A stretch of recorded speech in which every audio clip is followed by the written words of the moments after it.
Welcome to Bledsoe Said So, guys. I hope you've had a lovely week. Alex, quit laughing. And I just want to thank you guys for always tuning in and following along with our journey and, just being open to the things that we are excited about discussing. This is going to be another week of not necessarily a deep dive topic. I'm trying to get into sort of like a flow and break it up a little bit here and there. That is intentional on my part. So I hope you guys also enjoy where we're just kind of like talking in real time about things that are happening to us, things that are on our mind, and then, moving into other topical episodes. So who knows, that could be a significant thing on our part that we continue to explore. I don't know, but I'm just having fun with it. Before we get into the episode, which is free form, I just want to mention contact modalities. Guys, please pay attention to our Instagram.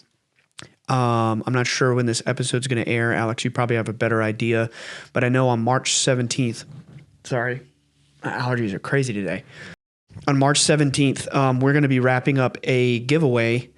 And the giveaway entails tickets to the conference, and they are the last 3 available exclusive tickets for the VIP Skywatch. It's going to be at a famous paranormal location, and it's going to be off-site from the resort that is hosting the conference, and there will be buses rented to shuttle all of the VIP Skywatch participants to this location. So it is going to be closed access. I think there's 30 slots already completely wiped out. These are the last 3 available. I have been given the pleasure of having the responsibility of filling those last 3 slots. So check our Instagram, Bledsoe Said So. By March 17th, we're going to be announcing the winner of that giveaway and tickets to the conference. In addition to that, there's going to be 3 other Skywatches that everybody can participate in. You just have to look at, because as you know, with conferences, there are tiers of tickets that you buy with different levels of access. So just read the fine details, and some of those levels of ticket purchase have access to this 3 Skywatches that we're going to host. It's going to be an awesome conference, and there's a lot of really cool people there. I really personally love Dr. Diane Hennessy Powell and Dahlia, my friend Dahlia, who's actually been on the show. You guys probably already know her and love her. Can't wait to meet her. She's a lovely human being. Alex will be there. I will not, because you guys already know this, but my son will be born just a few weeks before this conference. So, of course, I want to be there. I'm having FOMO. I'm regretting missing it, but Alex is going to be going in my place and representing the show along with my dad and my brother and my sister. So don't miss contact modalities. It's May 1st through 3rd in Delavan, Wisconsin. It's about an hour from Chicago if you're trying to figure out where to fly. And it's a beautiful resort, really. I mean, I really had a great time. It's crazy because there's this conference going on, but you see a bunch of families with their little kids having vacations at the lake. I looked it up. I can rent a boat if I want. Yeah, it's really awesome. It really is. I mean, the conference and all that, that's great. But seriously, like the resort alone is so cool. It's like a family vacation spot. And I'm starting to notice that with conferences. Like oftentimes they're at these really cool places at, hotels and resorts and such. So that's always a really fun part of these things, is going to experience a new area, meeting like-minded people, and, getting to actually meet and hang out with the speakers and the presenters. So check it out at contactmodalitiesxpo.com. And then the last thing I want to mention is our Patreon. Check out our Patreon and our website, of course. They are linked to each other. So patreon.com/Bledsoe Said So. Check us out on there if you want to support the show. We really appreciate every contribution, and we do what we can to create value at those tiers so that we can interact with you, give merch discounts. We have our Discord community, new shows. We have, I wouldn't say new, full disclosure is like 3 years old now, but we have exclusive shows behind our tiers. Alex may or may not be having a show coming soon. Who knows, but I'm excited about that possibility. And other benefits that are coming down the pipe, if not already launched by the time this aired. So check out our Patreon. There are multiple levels of access where you can donate if you feel so inclined, and we really appreciate it. It helps us keep going. It helps us break free from, I'm trying to really, I'm just being honest. I'm just being totally candid. I really would like to liberate Alex from the matrix so that he can help me do this full time, and so that we can go forward faster, do more content each week. Whoa, that's crazy. Yeah, we're actually working on that right now, to hopefully be able to put out more and do more conferences and appearances and things like that. So that stuff is possible as you, help support the show. So we very much thank you for that. Check out our merch on bledsoesetsa.com. We have our new orb line. Love it. Got me a little hat here. And we're going to be putting out these gray hoodies and crew necks, which I am a sucker for gray. I tell my wife all the time, I'm a gray man. I'm in my gray mode. I'm in my gray era. I'm a gray man. I like wearing gray. The movie Gray Man's cool too. Check it out. Guys, before we continue, I just want to take a quick moment to give a special thank you and a special shout out to our executive producers at the Light Being Tier. 3 lovely individuals by the name of Brian Lynch, Derek Longoria, and a third individual who wishes to be anonymous, and instead he requested us personally that we share his message. And Alex and I talked about it, and we're like, it's a beautiful message, so we'd love to share that. And his message was that no matter how far you have fallen in life, no matter how much abuse you've suffered, and how low you get to and the just pure misery and suffering of life, that it is never too late for you to be saved, that you are always worthy to be loved, and that in the eyes of God you are special and you are worthy and you are beautiful and endlessly worthy of redemption and love. And he wanted us to stress, he didn't want his name shared. He said, please share this message, because this is what I have learned when God saved me, and I really hope that other people can learn to believe this. So we said, yeah, that's a great message. I'd love to share that. So thank you again to Brian Lynch, to Derek Longoria, and to our friend who wished to be anonymous. And we're in sort of an interesting position where the due date of my child is very soon, and I'm going to not be in the studio recording for a month. So between now and like the next 4 or 5 weeks, the episodes that are coming out, they're going to have this inserted, because I'm going to be out for a month, raising my newborn son and kind of getting adjusted to that new era of my life. So you'll see that this is dropped in there. And then when I return to the studio and we've kind of managed the whole newborn phase, we're going to be back in action. We're going to be current again. We're going to record on a weekly basis, and it'll be more live in real time that we begin to do these. So for the next few weeks, you're going to see this dropped in here as a special thank you to our friends at the Light Being Tier. And so that concludes the business. So thank you guys for holding the vomit in your mouth as I talk about, brass tacks. So, Alex, you were telling me before we started that there was... I've got an idea. Okay. Or I've got a topic to steer you down. And it's funny because I hopped in here and turned all the equipment on and noticed some gray hairs on my head. And I told you about that. But that kind of relates. And I've been thinking about this all day. And I think that that now is a very... pivotal time in history. But I think there's probably a lot of people out there that are confused, that scared. A lot of stuff is coming out, right? Mm-hmm. So we've kind of been on a little tear about the afterlife lately. We've talked a lot about the afterlife. I am curious about your personal... So we've done all this research. You've done all this research. And I'm really curious to hear about what your personal belief is about what happens when we die. Well, my whole thing is like, even though we have been talking about the afterlife, that hasn't really been my intention. That's a part of what I've been wanting to get into. But what I've really been trying to build is the model of the universe, and illustrate the framework of how consciousness forms across different realities. because that pertains to the subject of UFOs. And there's a lot of people out there who talk about UFOs like they know what they're talking about because they, read stuff online or they listen to interviews and they've never seen one or experienced one or interacted with one in their whole life. And it is a subject of concern for me because I feel compelled, like knowing what I know and experiencing what I have. And of course, the beings, the lady herself told my father, like, you must go forth and tell your story. You have to combat the negative narrative. You have to help people see the positive, So for me, it's not just been afterlife. That's one tiny part of it, but it's been building like the whole cosmology of the universe. That's why I talked goddess, dark force, UFO phenomenon.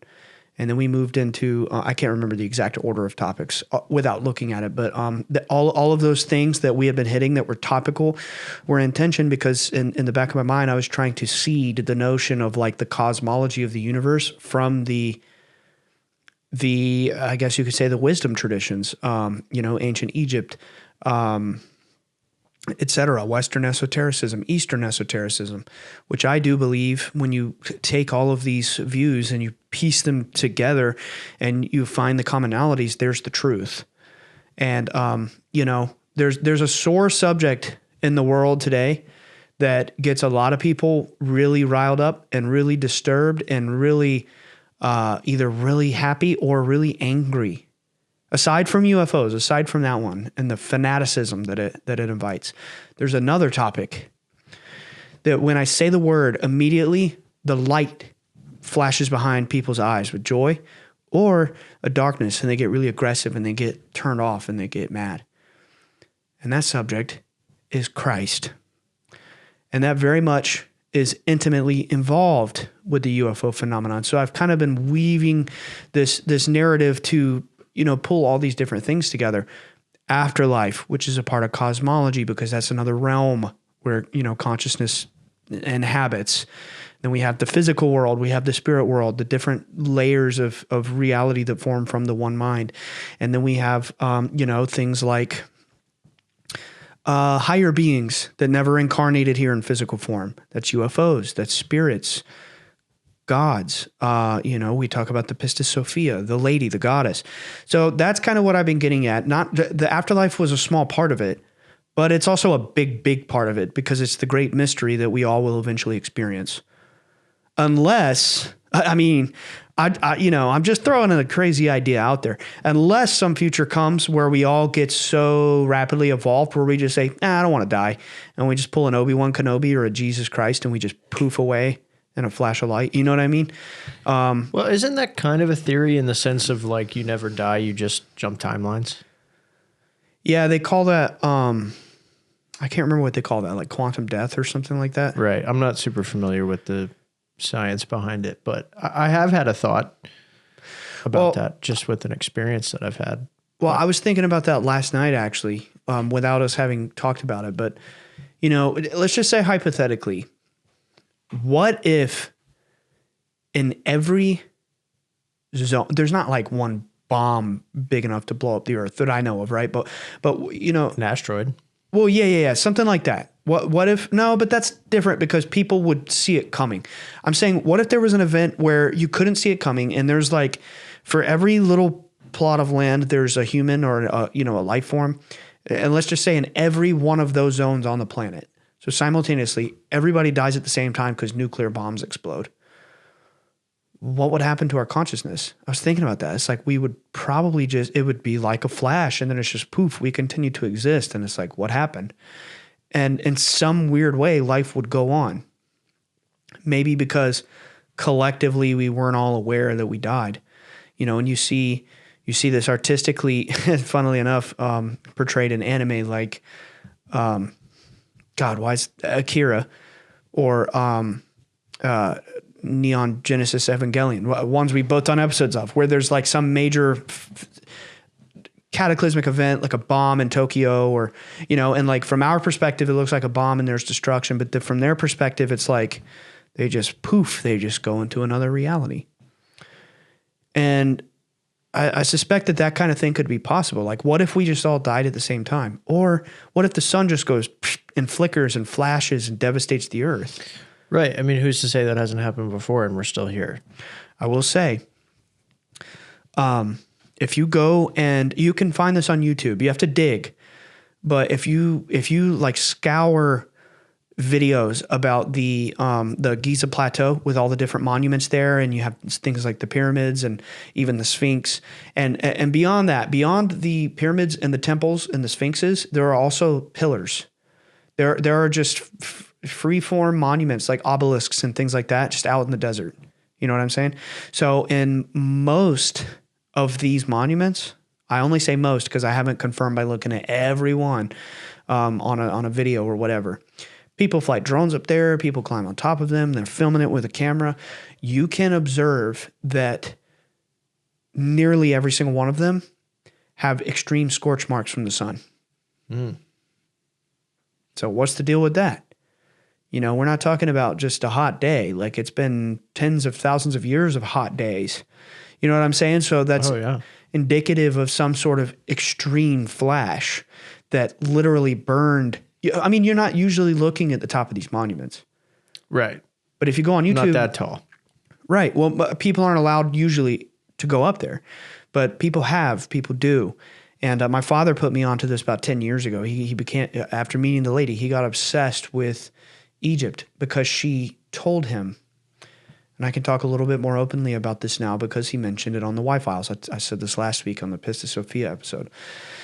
She showed him two timelines, and we very intentionally for 14 years have not wanted to talk about negative things to the populace because we don't want to seed fear. We don't want to seed, bad or a scenario that's not favorable. We've always tried to keep it positive. I think that's the point, is to encourage people and to inspire people and, help people have hope for a better future.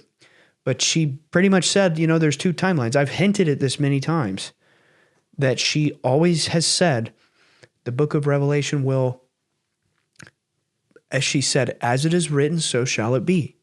That was her words. Read the book. What does it say in the book? The sun devastates the earth. And she gave him the song Kashmir. Read the lyrics. What does it say in the song? All I see turn to brown as the sun burns the ground. But then she said, but it doesn't have to happen if you go tell your story and you help awaken the people. That the people in power who worship the parasitic dark force that you can read about in the Epstein files, etc.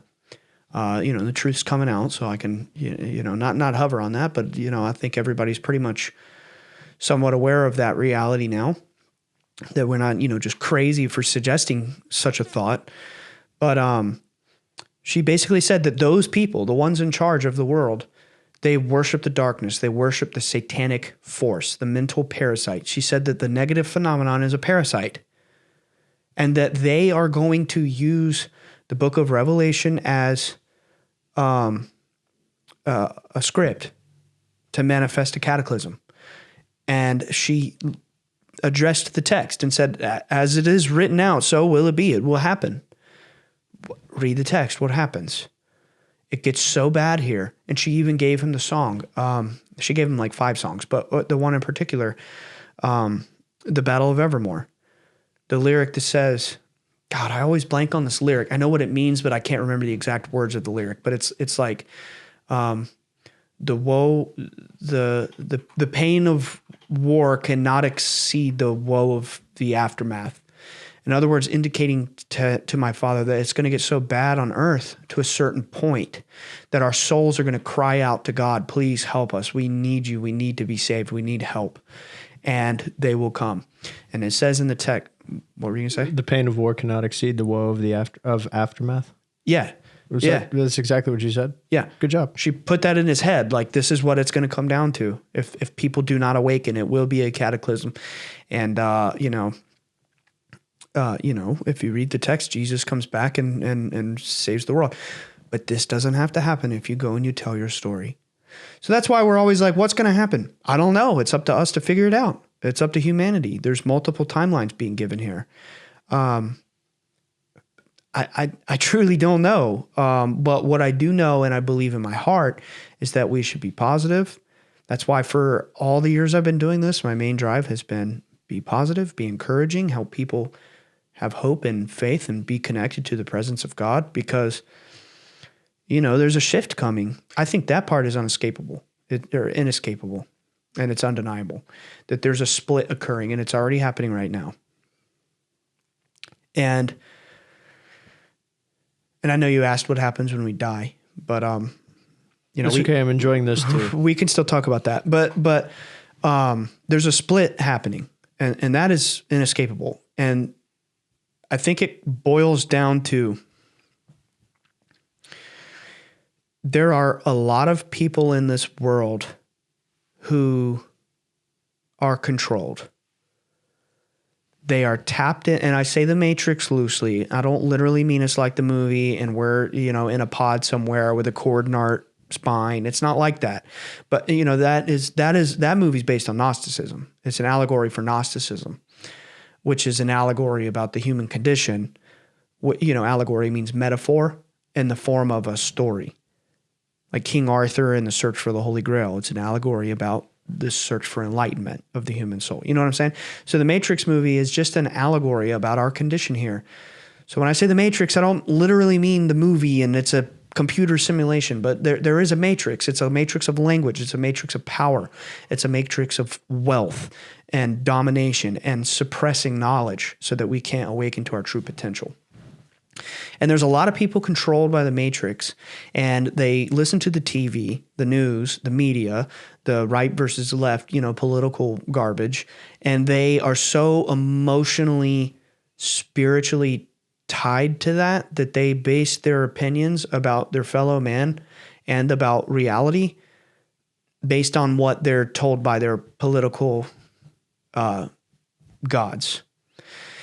And I think a lot of people in this world are suffering because of that, because the human system of control here has pushed so hard to become secular, separation of church and state. Dude, when I was a kid, I remember in the 5th grade, there was a day when, you would have been in kindergarten. By the time you were in the 5th grade, this was gone. This was not a thing. The Bible was banned from school. But when I was in the 5th grade, that's 2003, my class of, 20 to 30 kids, we were taken out of class by our teacher. And remember in elementary school, you always walk in a line down the hall to wherever you go. And sometimes you had like little field trips inside the school, Scholastic Book Fair. You go to the gym and you do the spelling bee, stuff like that. My teacher took us to the library, and there was a person there with a table, and they had like hundreds of miniature pocket New Testament Bibles. And we were all allowed to go to the table and grab a Bible. And I grabbed one off the table in the 5th grade, dude. A freaking Bible. Well, I went to Catholic school, so checkmate, nerd. Yeah, that's of course, checkmate. But you see what I'm saying? Because, and again, I'm not saying that, that school education that's supposed to be, math and science and all this stuff. I'm not saying that it should force religion by any means, but the point I'm illustrating is that the powers that be here have legally created a secular matrix to where God has been forcefully ejected out of everything, even morals. People mock. If you say that you believe in God, if you say you believe in Christ or whatever, you're mocked. That's a reality. And that's like when the agents in the movie, they possess people. People are so brainwashed by the powers that be here that they mock, believe in science, trust in science. It's all about what the authorities can prove to them to be real, right? But because our satanic system here has completely ejected God from the conversation, from reality, we're suffering. We're sick. We're killing each other. There's a lot of abuse that I don't want to get into goes on. I was kind of hinting at this at the end of 2025 when I was doing episodes like the Golden Age and 2026 Awakening. Right before the Epstein files dropped, I was kind of hinting at this, but I was like, there's freaking human trafficking going on. I mean, there's really dark stuff in the world, and it's been allowed to be fostered.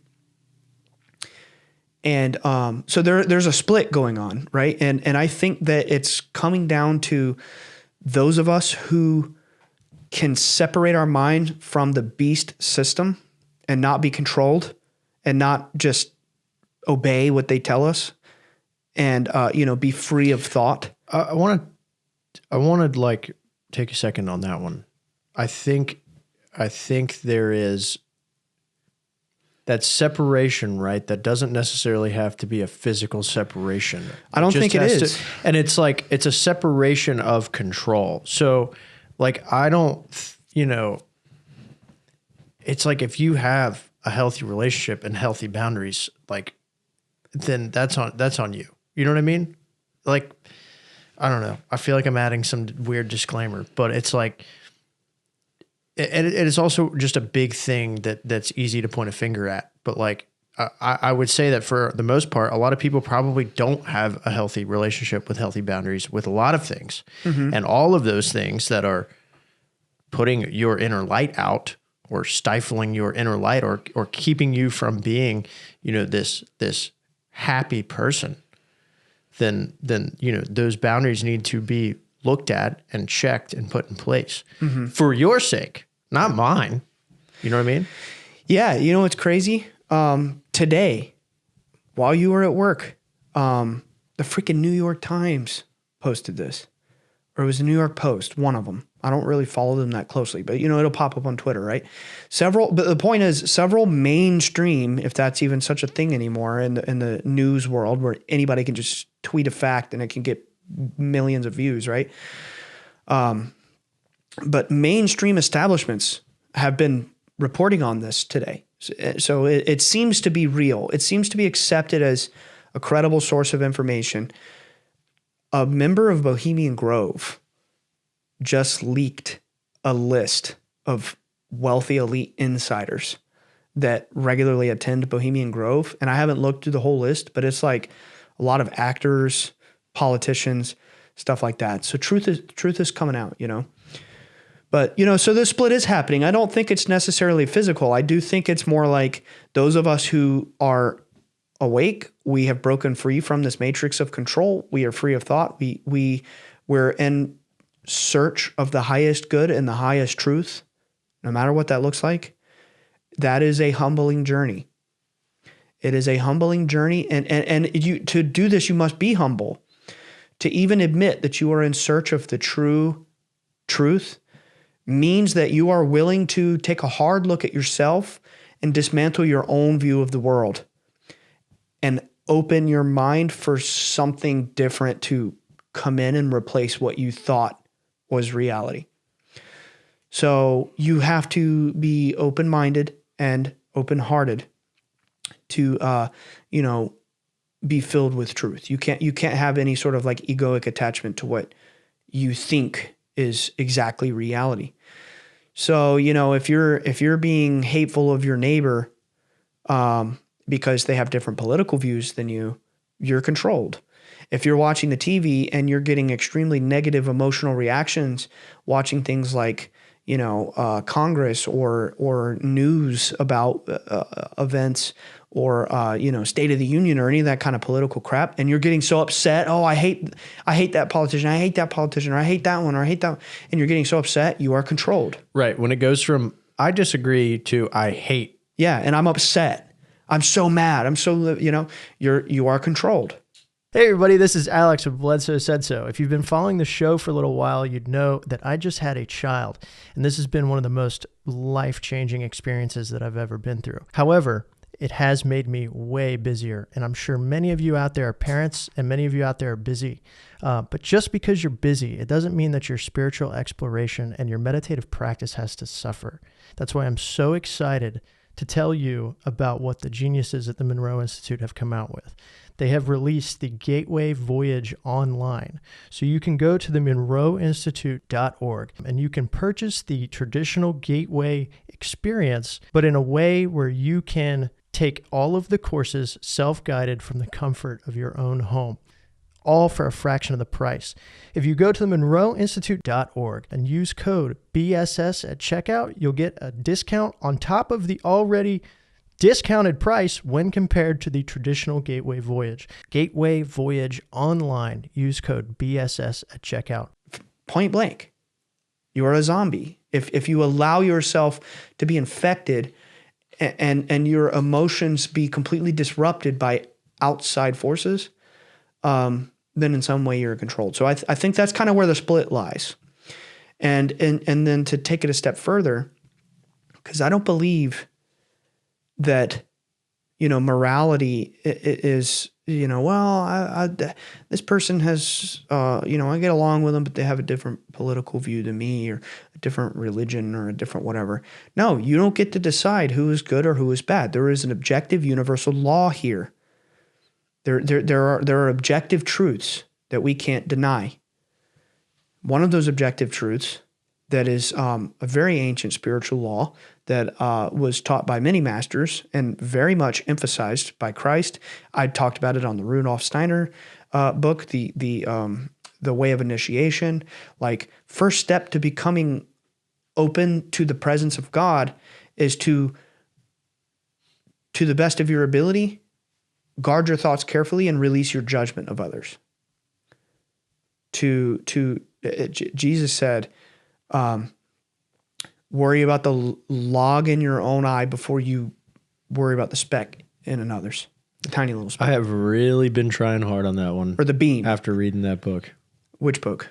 Initiation. Oh, yeah. It was a good read, right? It was a great read. It wasn't boring. It wasn't boring at all. And I had to sit here and I'm like, okay, yeah. I'll be the first to tell you that I've got a bit of a, it's easy to not like people when they're driving really bad. Yeah, and I think it's okay to not like people. I mean, I don't think we should strive for the impossible. I think the point is to not have vicious thoughts and vicious intentions. But I'm admittedly I'm taking it pretty literally here, and now I'm becoming super self-aware of my thoughts, and I'm like, well, that wasn't a pleasant thought. I don't even know that person. They're just driving a car. Yeah. And it's also the car that's separating me. It's my car and their car separating me and this person. And then I asked myself, would I be this angry if we were walking somewhere? Like if there was no car, it's like, I wouldn't yell at this person. Yeah. And so now I'm like, I just drive now and I think of Indra's web and I think how we're all connected. Good. I'm like, yeah, I know. I'm not saying I'm perfect or that I've gotten much better, but I'm trying. I think it's impossible to be perfect in human life. I think we're all born with... Well, tell my mom that. She keeps telling me I'm perfect. She tells you you're perfect? No, my mom is the first one to tell me I'm not perfect. I thought you were indicating that you have a face that only a mother could love. But and a face for radio. Oh, true. But no, I don't think it's possible to be perfect here. I think just the very human body is flawed and it has urges, and a part of the point of being born here is to learn to develop mastery over them. But we never can be in perfect mastery. The point, I believe, is not that end result. It's not about finding the Holy Grail. It's about the quest. Right. It's about the journey of your daily trials of, seeking to be better, training and disciplining your mind. Oh, you want perfection? How about constant suffering? Right. Yeah. Yeah. Constantly suffer. Yeah. That's the deal. And then you're born. Yeah. I mean, it's the journey, right? It's a process. It's always a process. And we just have to be mindful of that. There's no days off for the spiritual journey or the spiritual path, whatever. But anyway, so I do think there's a split, and I think that's undeniable. And I think it's like a frequency or a state of consciousness is forming on earth here. And there are so many people in this world, God bless their souls, they just can't unplug from the matrix. They just can't see reality. What is reality?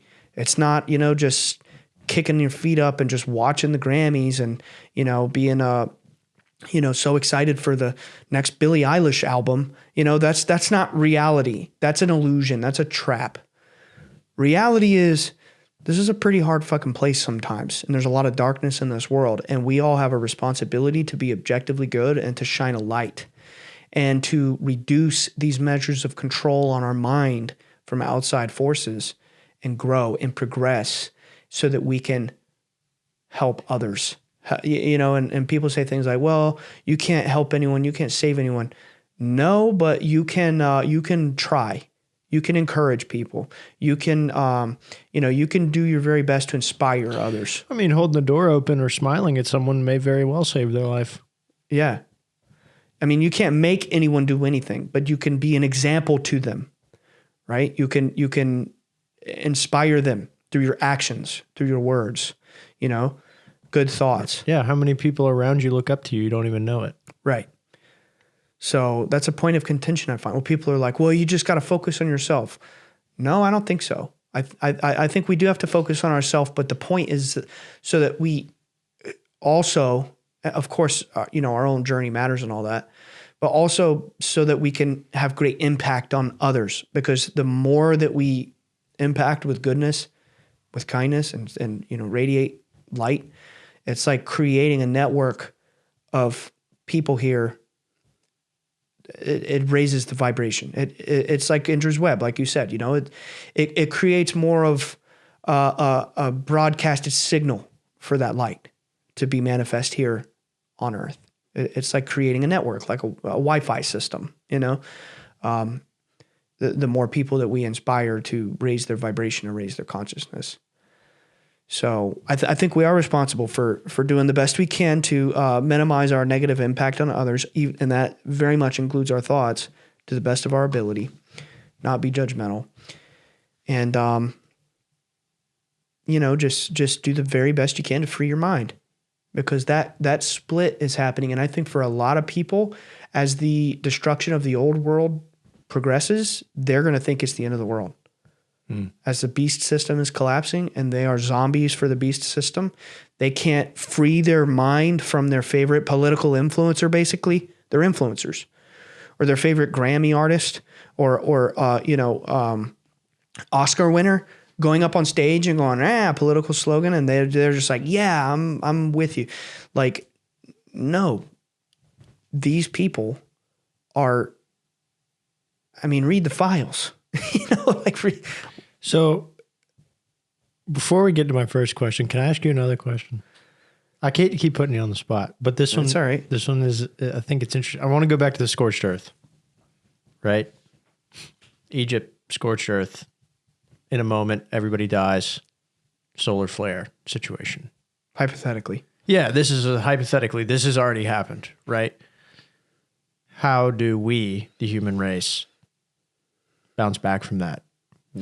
Let's assume this happened. What's your personal theory on why we're here again? Well, I think that this is probably an event that happens every time, a cycle of life. So we're in a cycle. Yeah, it's a cycle. Yeah. And so then the Sophia cycle happens over again.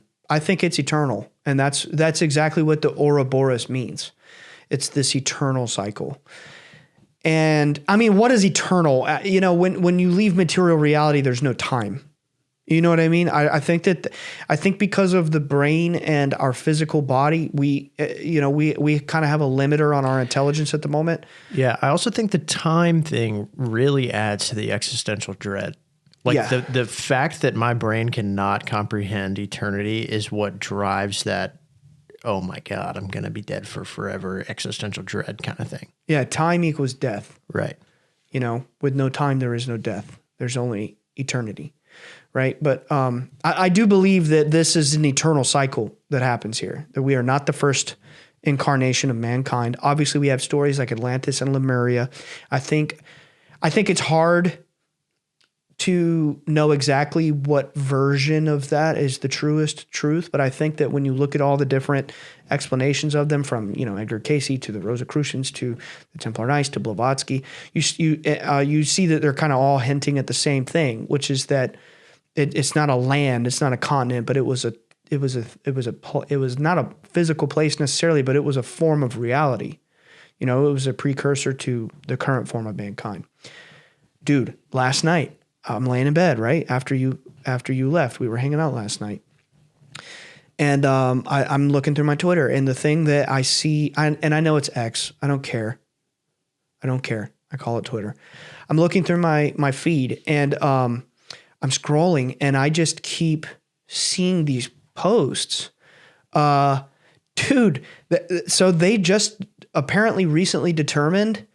So it was formerly believed that the oldest written language was cuneiform, somewhere, I don't know exactly, like 5,000 years ago, something like that, in Mesopotamia. You remember cuneiform? It's like the first ever language. It predates hieroglyphs. It's basically scratches and lines. You probably, I don't know if at your high school, but like when I was in the ninth grade, we had a world history class that was required in ninth grade, and that was like a whole section we had to learn about like Mesopotamia, cuneiform, all that stuff. So basically, cuneiform is believed to be the first ever written language. And it's just literally they would take these clay tablets and they would take like a stone and they would carve lines. Well, they just found artifacts in Germany in caves that are 40,000 years old with written language on them. They're 38 to 40,000 years old. So now the first ever written language has been dated at 38 to 40,000 years old. In Germany, no less. So do you understand the implications of that? That if that is true, that completely destroys our fabricated version of reality. And there's a lot of other things too. I think that the complete narrative that we've been given about it. Yeah, this was posted the 24th of February. Yeah, 2 days ago. 40,000-year-old German artifacts may display written language. Yeah, I just saw it last night and I was like, wow, that's amazing. Guess what else? There's another viral thing coming out right now about Egypt and the pyramids. Now, scientists are suggesting, get this, you ready? That some former precursor advanced civilization from 20 to 30,000 years ago built them. But the official narrative is they're somewhere around 12,000 years old. So the new knowledge is, I say new, but you know, in the grand scheme of eternity, there is no time. So new and old are relative. So the new knowledge is returning to the world. I believe that a part of what's happening now is, you know, especially with the Epstein files, that's just the beginning. That had to happen before the UFO truth broke out. And people are so mad. You know, 2 months ago, they're like, we want UFOs, we want UFOs, we want UFOs. And the president's like, you know, we're going to declass UFO files, and everyone's freaking out. It's a distraction. It's like, dude, first of all, how can you not see that this is all connected? Every bit of it. This is all disclosures about the nature of reality, you know. But two, that's so funny because if that was said 2 months ago, everybody would be like, yeah, like the scene in Star Wars when, you know, they all celebrate and there's fireworks after they beat the Empire. Like the president coming out and saying, we're going to declass all UFO stuff. Turn your flash off. And people are freaking out saying it's you know, it's just wild. Like people are so distraught right now that there's a frequency of the earth of fear and chaos and darkness. People are so confused and so in terror. And I just really, it makes me really, in a way, happy because everybody's kind of like going through what I went through as far as going to the bottom. Now the bottom is revealed. Yeah. Here is the bottom. Here is the evil. Now it's your job to realize that because evil exists, the opposite of evil exists. yeah, yeah, right. And welcome to your path of enlightenment. Yeah. Right. Like, enlightenment is suffering. You get to see reality now. Right. It's absolutely terrible. Obviously, I don't condone anything going on in that. It's a net positive for the world because it's revealed. It's a huge net positive. It's the new knowledge. It's all connected. Every bit of this is connected. The collapse of political systems, the Epstein files, that's so much more than, you know, that's not politics. That is an ancient, and I want to be careful because a voice spoke to me a few weeks before that came out and it said, don't address the darkness. So I really am just trying not to talk too much, you know, about that and give it more energy than it needs. And there's millions of people doing it and I don't have to be that guy. But that's not politics. oh, people in political positions doing human trafficking. No, that's not really what's going on here. It's a very ancient bloodline. It's darker. It's much darker. It's spiritual. It is a war on humanity. It's a war on the light, actually, why they're doing this. And they're going to tell you all of these political taglines. And obviously, truth becomes so filtered before it hits these mainstream presses and institutions that by the time it's, blasted to the masses, it's like the telephone game of what's actually happening. And like, I think people were freaking out last week because Reuters said, it's a very big, and I don't care for them either way. I don't care about, for me, it's not about politics. It's about seeing the patterns of the awakening of humanity, right? Remember, it's like for 5 years, I've been talking about this, pulling our mind from left versus right and having a neutral detachment. That's where I'm coming from, right? And then people are like, I don't even want to get into it. I say on the show, I didn't vote, and I get vilified for it. Yeah, we can move right past it. No, but yeah, it's ridiculous. Like I'm not pushing that kind of narrative on anybody. I'm just discussing things with an open mind from a neutral point of detachment. But anyway, so last week, this organization called Reuters posted global transnational criminal enterprise revealed in the Epstein files. That's like a very high level of mainstream authority acknowledgement on the reality of what's happening here. And it was a panel of like 10 independent people, who were basically hired by the United Nations to give their independent, it's like a panel, like a jury of counselors or researchers who were supposed to like come up with some sort of consensus on what's happening, if that makes sense. And the agreement and the consensus that they came to was that it was a global transnational criminal enterprise. And that's what that sounds like to me? It sounds like the mafia or, a gang, right? That's not really what's going on here.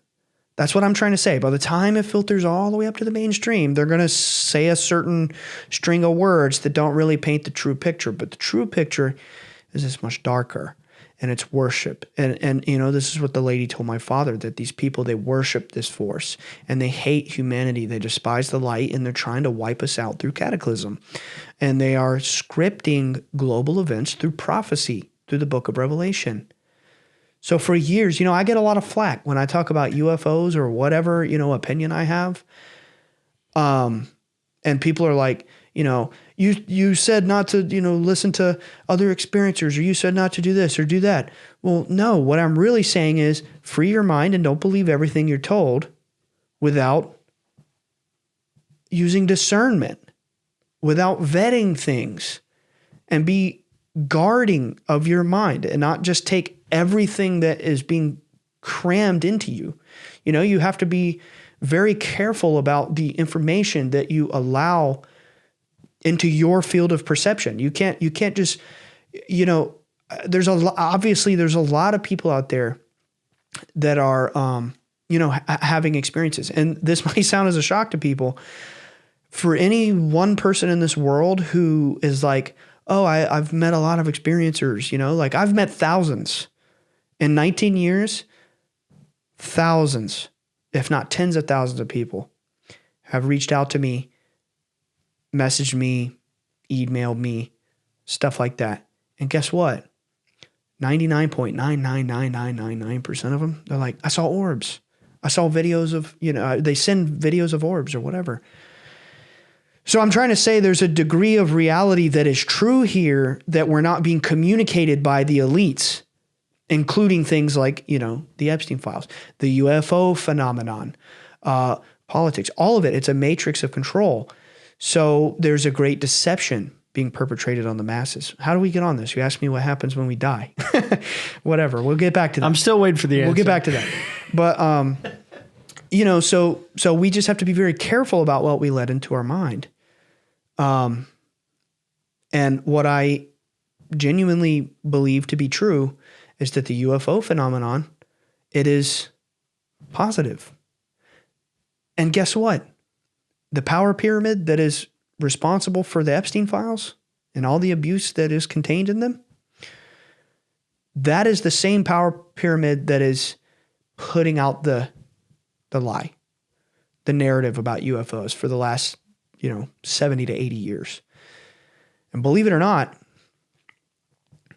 there are names in that file, or there's millions of files, but there are names in those files that in one way or another, because people and agencies reaching out to us, that I have observed to be 1 degree of separation from.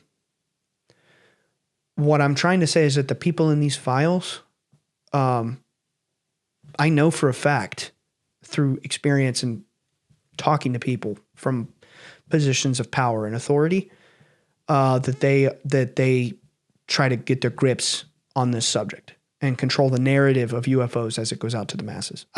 I have met people who have been very close with people in those files. Just let me make that very clear. That's what I'm saying. I'm not going to give names, but there's a few. And like this whole Operation Skywatcher stuff that I tried really to like never speak too publicly about, because I don't try to disparage anybody by name usually if I can help it. The guy funding that was in the files. I mean, it's like, it's crazy, man. And people get so mad and so twisted over politics, over UFOs, over, these big grand subjects, and they don't even understand the intention behind the narrative that's being fed to them. So that's what I mean when I say be careful and don't just believe every story that you're being told. Because the large majority of reports of UFOs, I know this not only through personally between my inbox, my dad's inbox, my sister's inbox, receiving thousands, if literally actually tens of thousands of, reports of people having positive angelic experiences. The CIA told us the same thing, that 95% of their reports are angelic and 5% are negative. So the point in all of this split that's occurring is a state of consciousness, and light is returning into this world and the darkness is being exposed. I do feel as if the Kali Yuga ended in 2025, which is the age of darkness. And now the darkness is collapsing because the light is shining on it. So those of us who, maybe we're not perfect people, that's not the point, but we want to be with the light. We long to be connected to it and to be a part of it. We're doing the work, the self-work, the inner transformation. We're seeking to be connected to the divine. We're not allowing people to control our minds anymore. There are many in this world who are not. So we're going to notice that we're living in two different realities. Where the other people in this other reality, they're still like, yay, Billie Eilish got her Grammy. Woohoo. And then those of us who are awake are like, who gives a fuck? Why should I care about that? That's meaningless. These people are sickos. I think that's one super specific example. But well, I mean, it is what it is, So, and that doesn't mean you can't like things, it is a specific example, but it's like, you got to be careful what you let come into and consume your mind, right? Magic. Ooh, what's the secret of magic? What's the mystery? Is it real? Prayer, all that stuff. It boils down to one phenomenon, and it is thought.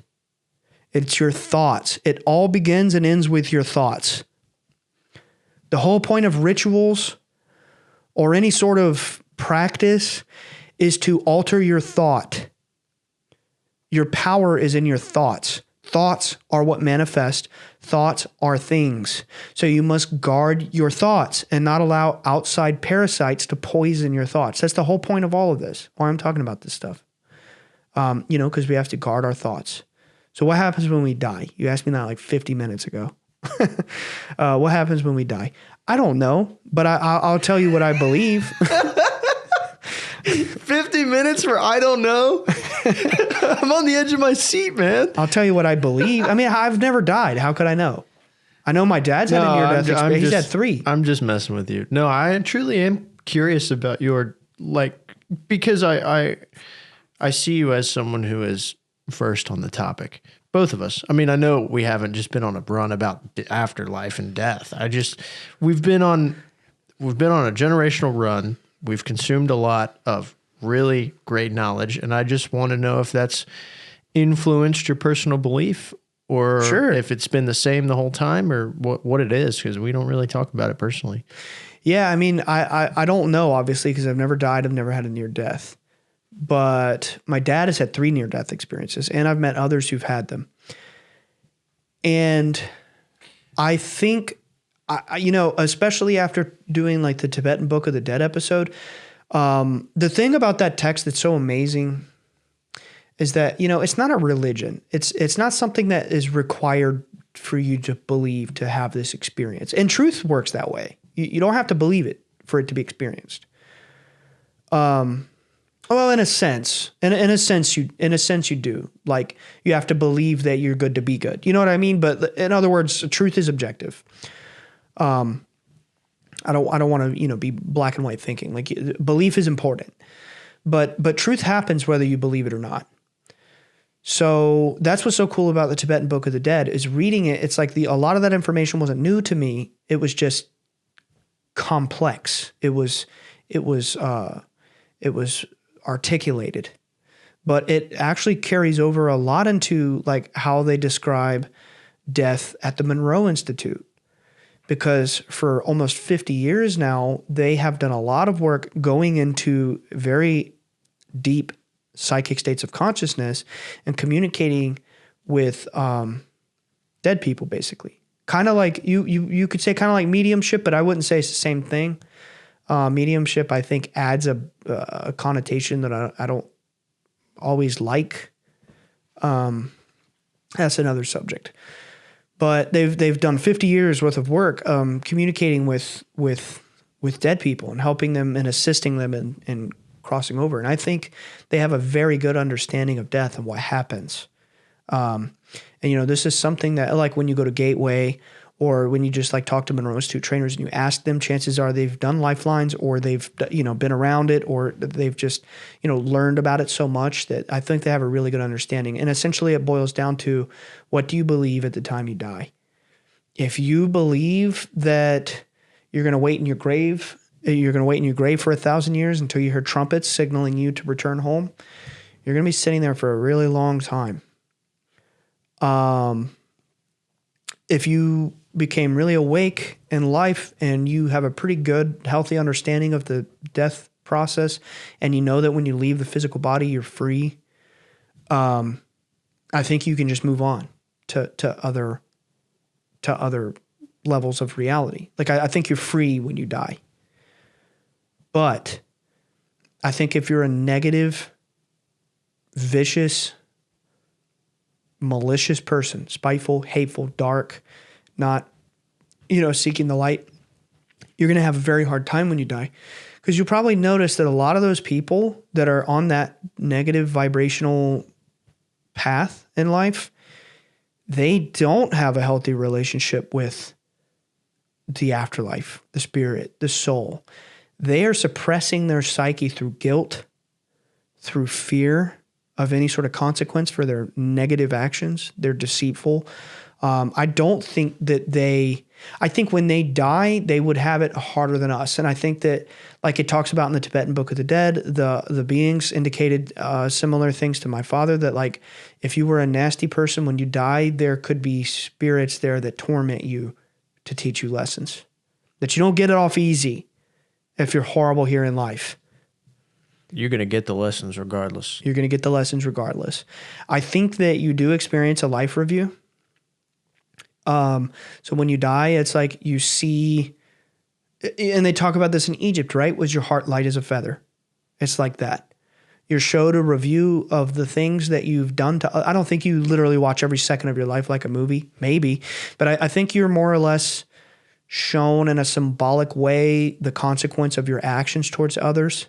And if you're like a really dark, nasty, hateful person, or, maybe you're not even that extreme and you're just like lazy and you're not motivated to grow spiritually and you could care less. Well, then you'll be shown a lesson of that, about how you wasted potential in your life. I think that you are forced to face your conscience And for people who, struggled to be good in life, they got to keep coming back. I think it's that reincarnation cycle. It's like samsara, it talks about in the East.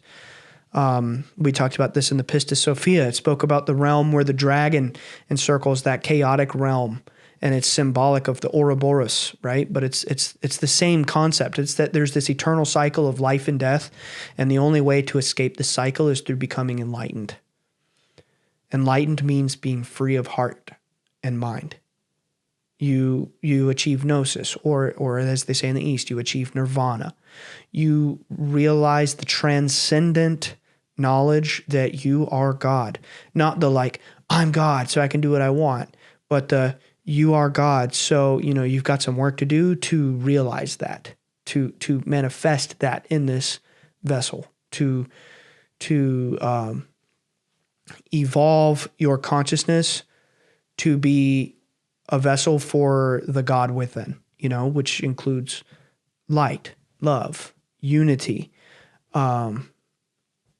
humility, joy, all the positive vibrations. From the highest realms are light. And I think light is the fundamental makeup of the universe. And us down here on Earth, this is kind of like a realm of darkness, but I don't mean like there's no light literally and we can't see with our eyes, but it's in the sense that like we're if you think of light and you were to slow it down really slow, it becomes crystallized into matter. It's like our light is very dim. We still have the light of our soul and our consciousness. Everything does. But the fact that we're even in matter is like, our consciousness is not realized.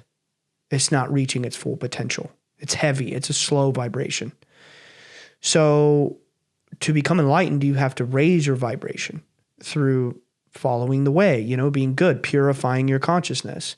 So when you raise your vibration to, a certain level, whatever it is, then you become free, you become enlightened. And I think upon death, you're not sort of tied to this world anymore. Your conscience is clean. You're not tormented when you leave the body, and you can just go wherever you want to go. But maybe you don't want to go. Maybe you want to stick around and help your niece. I don't exactly know, but I think it's like that.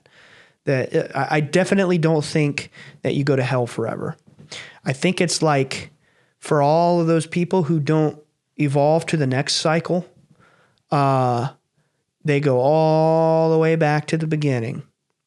If there is such an event like a cataclysm that resets civilization, and there's X number of people who, become enlightened and we can go on to some new version of reality, then I think the people that don't make it, they get stuck here, and it's not going to be pretty, but it starts over, back to the Stone Ages or whatever, back to the beginning. You lost your chance. You had millions of lives for thousands and thousands and thousands of years, and you didn't figure it out. You got to start over. So I think everybody in the huge, like, highest scheme of things, everybody eventually reaches the light. That's what it talks about in Hermeticism. That's what it talks about in Gnosticism. That's not my theory. I just feel that to be true, and it's ancient wisdom that's been talked about by multiple different traditions. That in the grand scheme of things, we all make it. But do you want to do the easy way or the hard way? It's like Jesus said, the kingdom of heaven is at hand. Well, what does that mean? It's here right now in my hand. It's in the present. It's in my body and my mind. So I have to realize this within. I could work on it on the future. In a few months I'll get to it. Like, no, right now. It's at hand right now. You have to work on yourself right now. You have to begin seeking to be a better man right now. Always right now. And it's not about being hard on yourself or being hard on anyone. It's just about seeing reality for what it is. It's like when you think of the Rose Cross, or they talked about in the Toltec tradition, the warriors of the flowery path, or in the East, you have the lotus flower. Or in the Pistis Sophia, they talk about the 13 repentances, that as she goes through these repentances, the Christ in the form of light Merkaba, right? Merkaba mysticism. His soul has ascended to transcend physical reality. He travels through worlds in a vessel of light. Hello, people, orbs, right? Orbs. The beings of light. But anyway, so when she goes through the 13 repentances, as she reaches each one, she's achieving higher levels of realization of how to purify her consciousness and restore her light. So on our path, we are reaching various levels of understanding and evolution of thought to raise our consciousness, to raise our vibration. And I think a part of that process is freeing our mind from the sick material system here and seeing it for what it is and not being a part of it, being separate from it. You can play your games, you can watch your movies, you can listen to your music, always be aware of what you're feeding yourself. I'm not saying you have to be a nun and literally renounce fun or anything like that. That's not what I'm saying. I'm just saying you can't let it control you anymore. You have to see through the illusion. Stop watching the news if it makes you upset. If it makes you feel, super negative because, you don't like this political figure, you don't like that one. I think a part of that growing your, various states of consciousness upon reaching those realizations comes with seeing through the illusions around reality. It becomes more clear. You begin to see things as they are. And sometimes things are not pretty. We tell ourselves they are. We live in a little fantasy, and, we have to see things for what they are. We have to reduce it says, Jesus says, let thine eye be single and full of light. Thine eye. In the New Testament, he says, let thine eye be single and full of light. Which eye is he talking about? You know what I'm saying? So even in the Pistis Sophia, which of course people who may be fundamental Christian would say, oh, but it's fake. Well, first of all, it's not fake. It is a real ancient text written by people in that day who claimed that this was, the true story of Jesus Christ.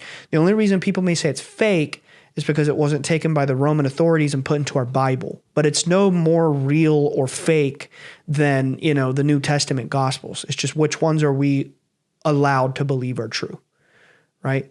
But in the Pistis Sophia, there's even moments where Jesus is telling them the secret esoteric encodings of those 13 repentances of the Pistis Sophia, which is her levels of realization and reclaiming her light, and how they parallel to the books of Psalms and the Songs of Solomon.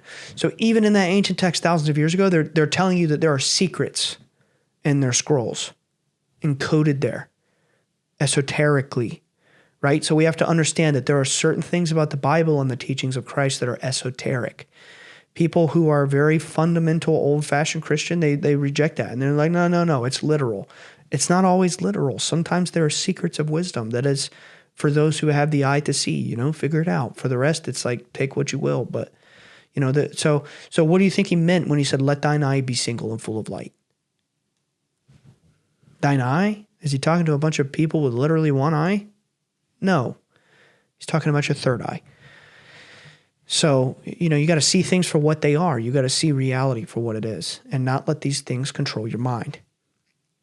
So, anyway, I don't want to beat a dead horse. That's what I think happens when you die. I think you're tested. I think you do have to experience karma. Nobody gets off free.